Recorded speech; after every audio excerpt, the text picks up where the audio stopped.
ready for action in all conditions. NATO boasts about the training of allied troops. Such readiness is also declared by the North Atlantic Pact's newest member, Sweden, which has been in NATO structures for just over a year. We can now plan and work together not as a unique entity, but as an integral part of NATO. We can now plan joint operations, no longer as a separate entity, but as a full-fledged NATO member.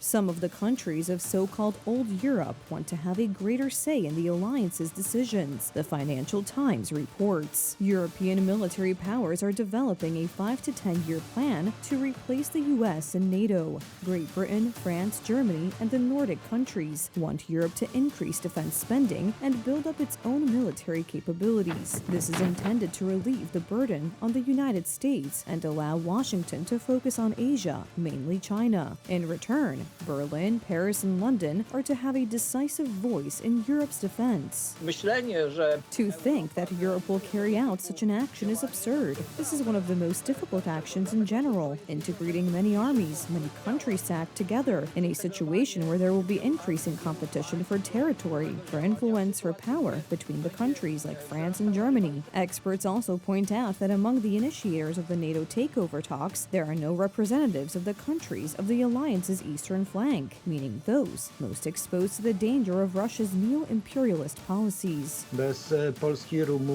Without Poland, Romania, and possibly some help from Turkey, this building of a potential NATO force will be so-so. Old Europe's selfishness may also be a challenge. It was evident, for example, in 2023, with EU programs to increase munitions production. The European Commission allocated 500 million euros for this purpose. Poland received just over 2 million euros from this pool. However, Germany received 85 million.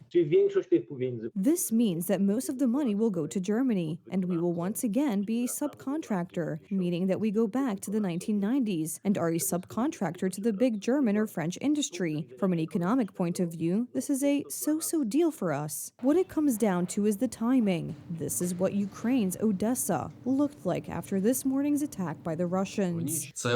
They attacked with kamikaze drones, using a new strike tactic. They flew at an altitude of more than 2 kilometers, and when they approached the target, they began to dive quickly. The diving maneuver was performed at a speed of about 80 to 90 meters per second.